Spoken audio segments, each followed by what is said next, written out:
All right. What's up? How's it going? Pat from Ground Zero Salem here. Jason Hook from Get Into It with Jason Hook. Here. But we're gonna do a little challenge. We're here at the Newbury Comics in Norwood, Mass, on the Auto Mile, and we're giving ourselves a 45-minute limit and $45 to spend. So that sounded reasonable to me, but now I'm looking around and it's probably going to be a challenge because there's a lot of stuff to paw through here. So yeah, it's one of the bigger. It's what Newbury Comics used to be for the people in the New England Northeast area. Yeah. There's actually just as much music as there is other ephemera. Fart boxes. Fart boxes. Bazinga shirts. Bazinga shirts. Yeah, there's still Bazinga shirts. Japanese He-Man. That's cool. All right, so we're gonna start the timer right now. Let's do this. Let's get into it.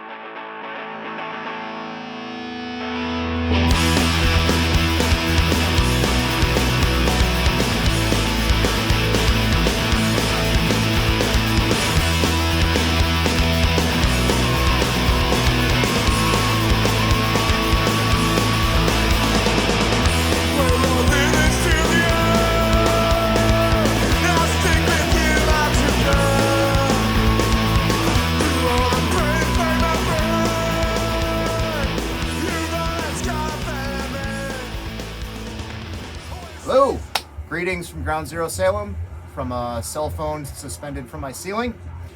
I have here my good buddy Jason Hook. If you don't know Jason, he runs a channel called Get Into It with Jason Hook. And that's me, Jason Hook. the host. Get Into It with Jason Hook. Me, Jason Hook. So we had a little challenge here at the end of the holiday season. We decided to meet up at Newbury Comics. I summed this up in the beginning, but to reiterate, after what you saw 3 seconds ago, we went to a Newbury Comics in Norwood, Massachusetts, and spent $45 each in approximately 45 minutes. As close as we could get to 45 minutes on whatever we could find. You know, I tried to get in quality and quantity, you know, get some stuff I hadn't seen before, etc., etc. Find some deals. Hunt for some deals. I went pure quantity on this one. Pure quantity. Yeah, I mean, there's some cool stuff, but I was trying to go for as much as I can, as much content things, nothing too crazy. Cool. Before we get into it, this is Expander with Endless Computer. This is I think Austin, Texas. I'll have to double check that, but I'm pretty sure. Austin, Texas thrash metal band, kind of weird technical thrash, maybe some death and crossover stuff going on. They're from Austin, like I said. This originally came out on Nuclear War Now. This is a tape reissue of it on Night Rhythms. I'm enjoying it so far. I hope you enjoy it along with us. That's the intro. You want to get into it first? All right, I'll start. So the first thing I grabbed here is the Bars LP. This originally came out on CD on Equal Vision Records in the early 2000s. I should have probably gotten ready with a date. It's definitely 2002, 2003 ish. So Bars are like a hardcore, like a rock and roll hardcore band. They definitely have a little bit of a groove, not a straightforward hardcore band. And the thing about them, which at the time was a big deal, is that it's a singer from A Hope Conspiracy, and the guitar player from American Nightmare and Give Up the Ghost, and a dude from Suicide File and Death by Stereo. So it's kind of a super group. I believe the other members of the band were also guys from groups. I should have looked it up. Again, usual if you watch my channel. I didn't. This originally came out on Equal Vision. The record pressing itself, the vinyl pressing was on Reflections, which is out of the Netherlands. But this is just a straightforward, it's definitely like a rock and roll tinged, heavy influence record. If it came out later, I think it would have got a little bit more of a little more traction. I don't know if it was ever intended to go more than just one release, but I saw it. It was $12. I don't have it on vinyl. I lost a CD a long time ago, so I decided I'll grab it. And that's Bars. Introducing Bars. I remember when that came out, and not knowing what it was. Yeah. I just remember like thinking of it in the same kind of way as the Bronx, maybe because the name sounded the same. I don't think they're too far apart in sound. No. Okay. No. And I just really hated the font. Yeah, and like actually, I don't hate it as much anymore. To be perfectly blunt with you, when I first heard this, I didn't even really like it. Oh, really? It's definitely a grower on me later, and I saw it on vinyl. I was like $12. Whatever, man. But yeah, that's introducing Bars. First up for me, I got this CD. This is Place of Skulls. As far as I remember, this is a Virginia doom metal band.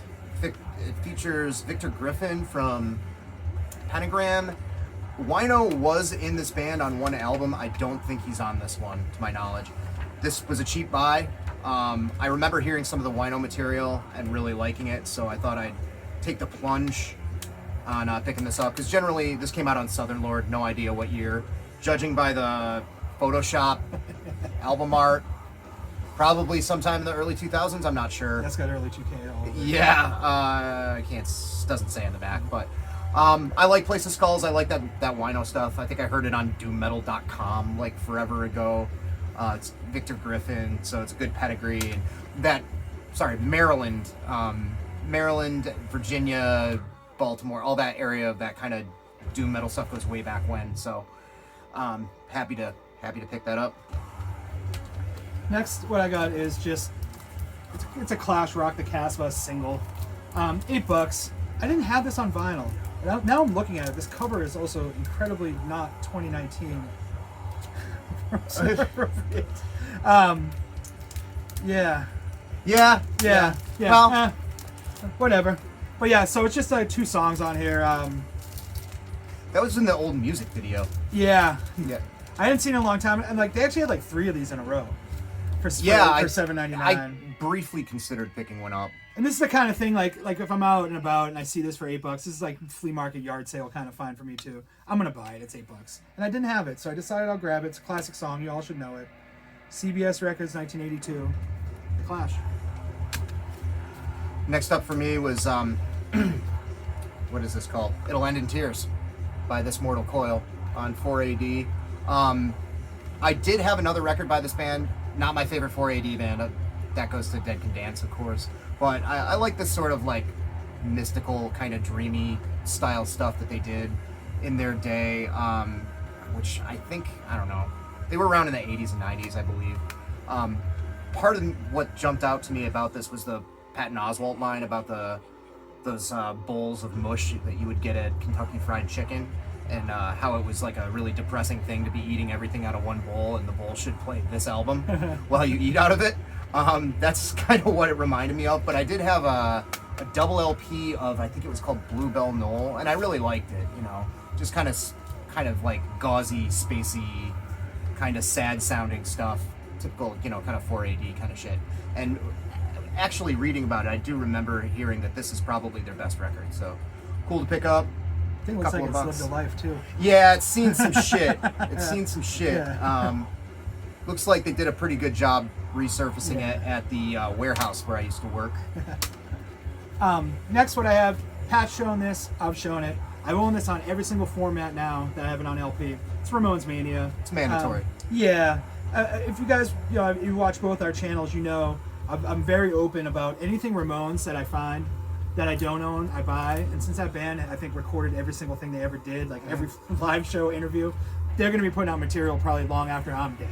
So the thing that was cool about this one that I noticed after I purchased it, or as I was about to buy it, is this is actually a promo. It's got like the stamp. I don't know if you guys can see that.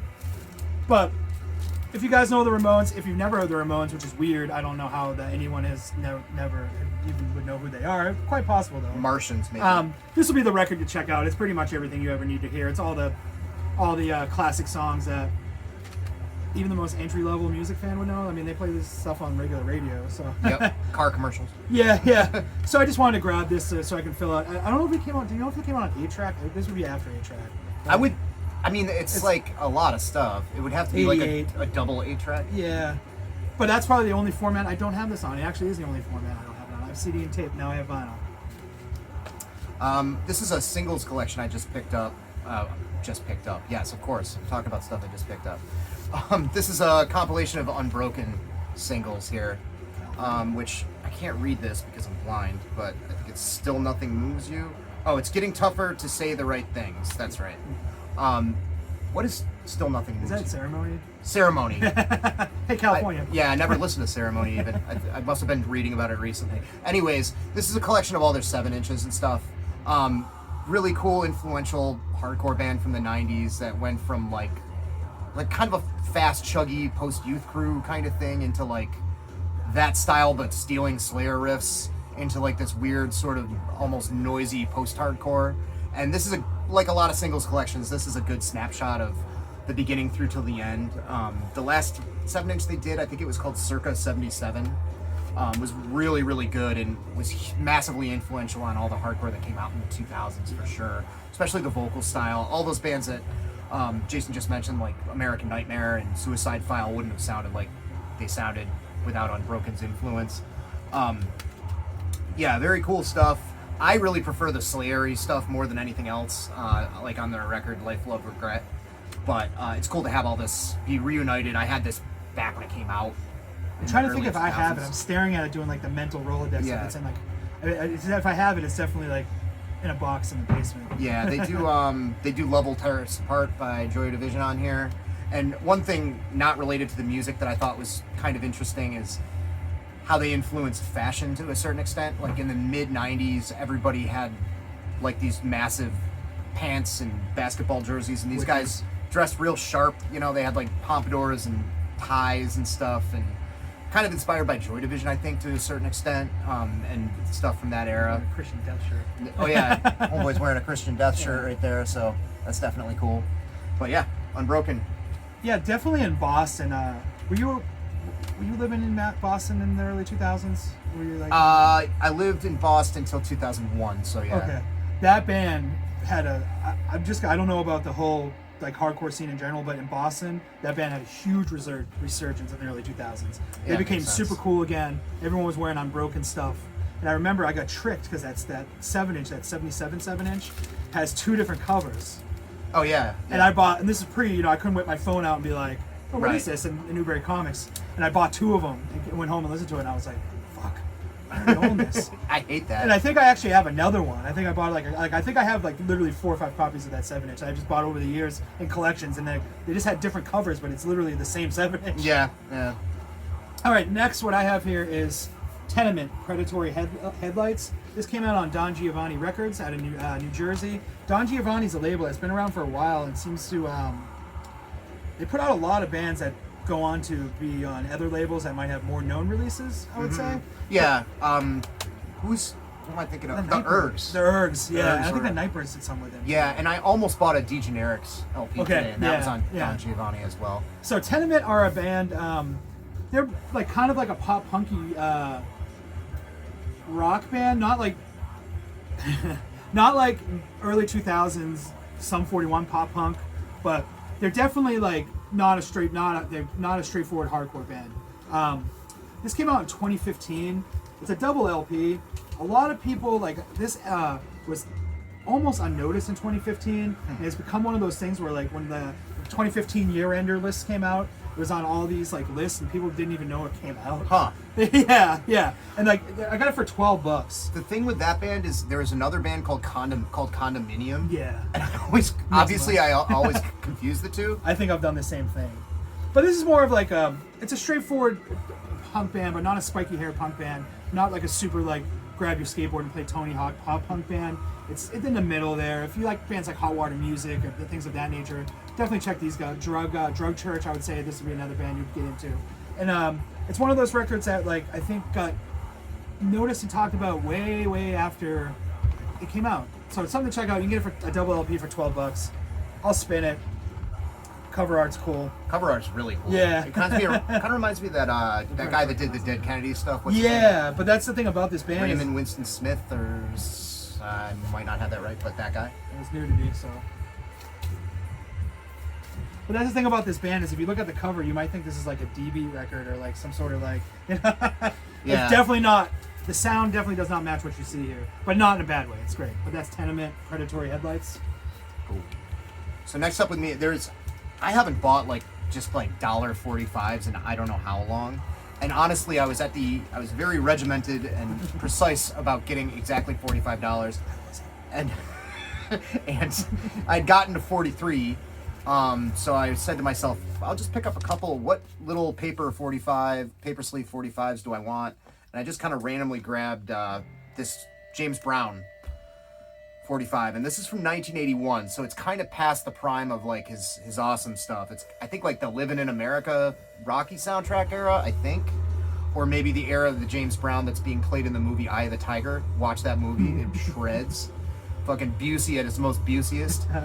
Anyways, this is Smoking and Drinking, and on the other side, Stay With Me. Two songs I've never heard, but I think that might be cool looking sleeve there, you know.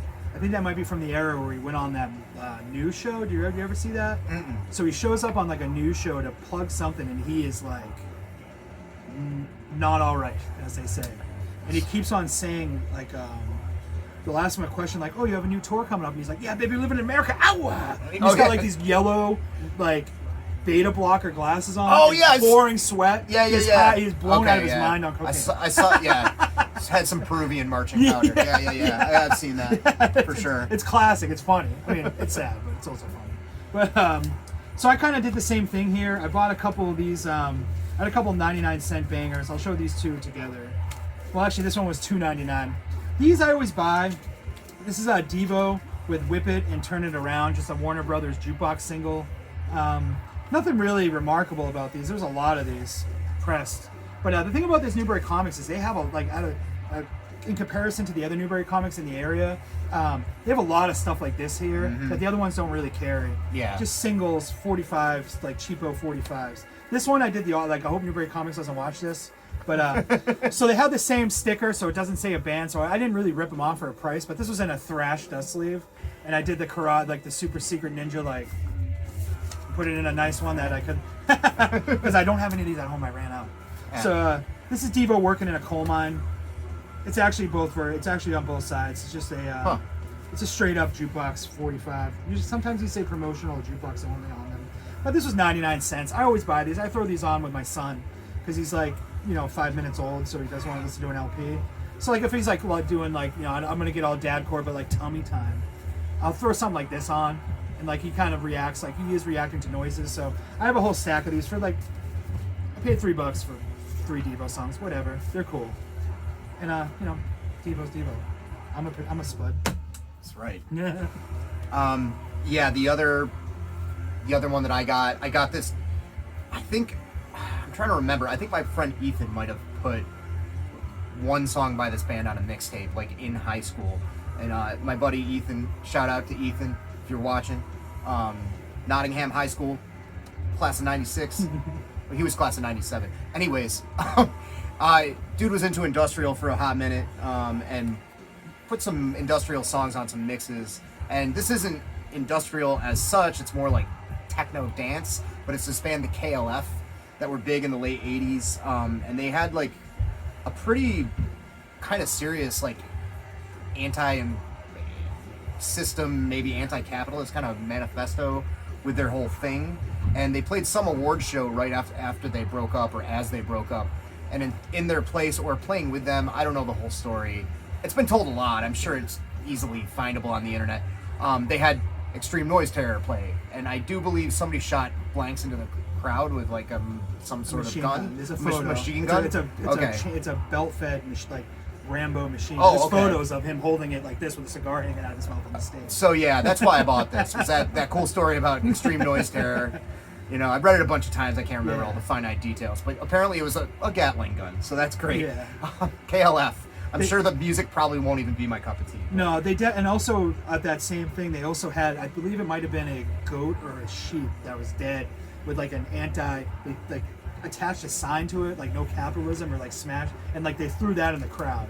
So this is kind of imagine like imagine now it'd be like if someone did that at like the Grammys. It was like yeah. What the fuck? Like and also there's a zine I'll have to get you a copy of that is from England that they have an issue where they just talk about that in the whole issue. I just remembered that. There's one about the bad discharge record. There's only 2 issues of the zine, and it's like the whole point of it was to dedicate to one topic. And there's one about Grave New World, and there's one about that. I think I have 2 copies. I'll see if I can find it. It's somewhere in my house. I'll have to check that out. Yeah, where they talk about awesome. They do the whole story. I think they actually Extreme Noise Terror might have actually recorded some stuff with them that never saw the light of day.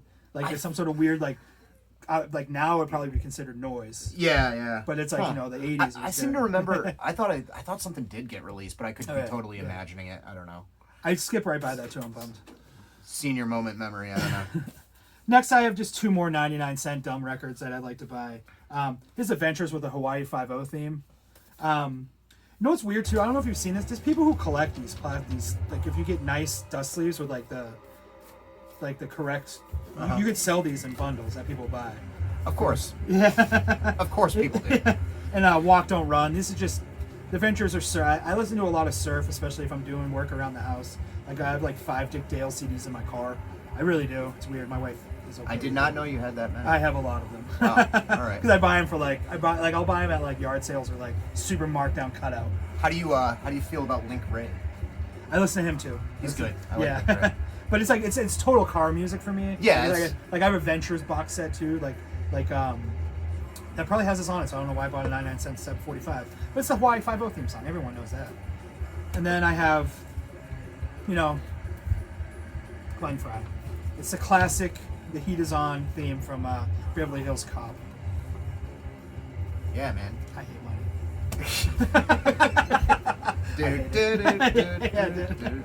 Wait, I know I'm gonna put this on once, and I'm just gonna laugh, and then I'm gonna be like, okay.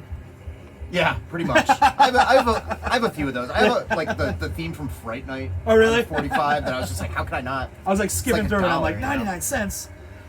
Haven't cracked the shrimp. Haven't cracked the shrink on this. So sorry for the glare. This I just picked up as a total complete blind buy.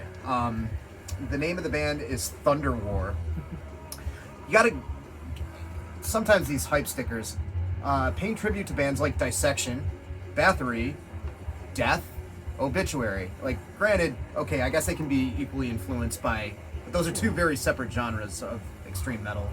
At least the people who know that kind of shit.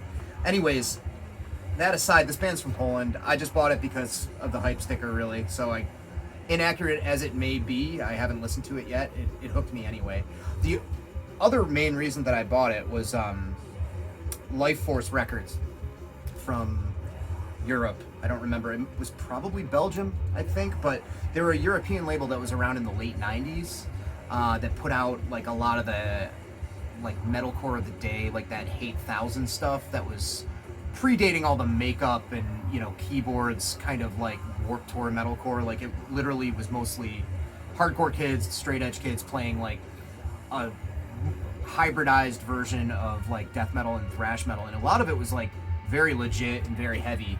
And I'm wondering if it was like these dudes were like from that scene. I haven't heard about Life Force Records in like 20 years. I didn't know they were still around, so I think that's kind of interesting. It's also a 2-man. I don't know. There's only 2 people credited on it. They probably have a session drummer, I'm thinking. Yeah, Polish band. They do a relatively new Dark Throne song on it. They do The Winds They Call the Dungeon Shaker, which I think that was on Circle the Wagons, if I'm not mistaken. It was on one of those newer records that had more of like a crust punk influence, which is kind of weird to me, but I do like that song. I'm kind of ambivalent on that era of Dark Throne. There's some good stuff, there's some stuff that's really boring, but I thought that was kind of interesting that they did that. And I saw this blind buy, and you talk about prices and can be a little obnoxious when you do, but this is $8, so I figured I'd roll the dice on an $8 LP or EP in this case, I guess. So there's 5 songs on it. So I'm curious to listen to that. yeah, we'll throw it on after this. see what happens. Life Force is also a very Euro name for a label. Oh yeah. All right, what I have here is a Man or Astro Man 7-inch Captain Hollowjoy Space Diner. Man or Astro Man, similar to the Ventures. Well, not similar to the Ventures, but this is the Ventures through a super distort 90s garage sound. It's surf, it's garage, it's distorted, just general weirdness.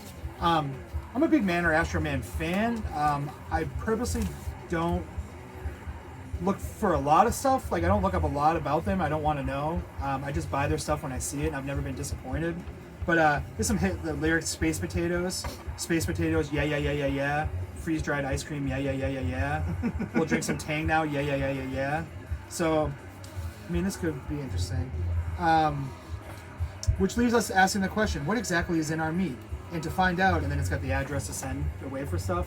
But they're still around. They play like they might play like the Burger Boogaloo and stuff like that. Oh yeah, yeah. That. I mean, if you guys know, that's like kind of like the garagey newer kind of abstract kind of stuff. But I saw this. This was like $15, which again, I hate money. Like money is I just like spending it and not pretending like I have tons of it. But this was purchased. This was purchased for $3.75 in 1994 at Akron's Records, which the area code is 213, which means California, and I know that because of the Showcase Showdown. That's right. So who says you don't learn anything through punk?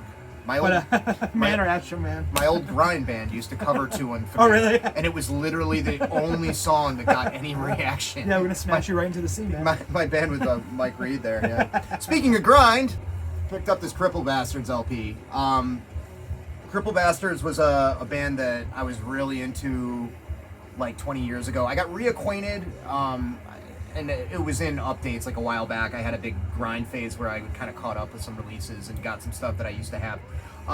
Their album Lies in Check is a fucking fantastic grind record. Their split with Suppression is also really good. The split with Pat Rainey is also really good.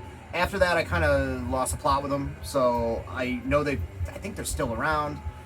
This came out on Relapse not that long ago. This was used, I think, 2016. It has an Italian name. That's what it is. You can read it for yourself. And I'm just curious. I'm curious to hear, Cripple Bastards with a Relapse treatment, with probably somewhat cleaned up kind of production. I'm thinking. Also, Your Lies in Check. There's no bonus tracks or anything on the CD I have, and it has like 45 songs or something. This is a trim 26 songs, so I'm curious to hear if they've like kind of fleshed out their sound a little bit, or maybe written some longer songs or whatever. Sometimes when bands go to bigger labels, it's not really the best thing in the world, but I'm curious to hear what Cripple Bastards has for me in the 21st century. I was going to say in the 2010s, but it's a new decade. Yeah. So that's my stuff. So yeah, I went way over the amount, and I have some other things because I just spent money like it doesn't matter. I had to buy some D&D character sheets, but that was a separate purchase. So. Yeah, that's about it. You want to call it? Yeah, let's call it. Do you have any closing thoughts? Yeah, if you live in the New England area, go to this Newbury Comics in Norwood and give them money so they stay open and I can buy cool records there. Yeah. It seems like they dump a lot of their vinyl in there. Yeah, a lot of their use. I mean, they had like the usual stuff, like no shade and no disrespect for these local retailers. Like I was employed by them for quite a while. And they keep physical media out there, in strip malls and malls and stuff. They have some brick and mortar locations like in touristy areas of Boston, and some areas that aren't that either. But they've kept afloat and kept CDs and LPs for sale, and they've done a good job. But they've kept afloat largely by selling like some novelty stuff and T-shirts and things like that. Those Funko Pops or whatever they're called. Yeah. But this location is really good because it has lots of used stuff. Yes. And it's like you can actually go digging through the crates in it. Yeah. If you're visiting the New England area and you want to go to a cool record store, like say for instance you're visiting Salem, check out the one in the mall, but also go to Residency, which is the local one. But I mean, it's great having a place where you can buy a CD or an LP if you want.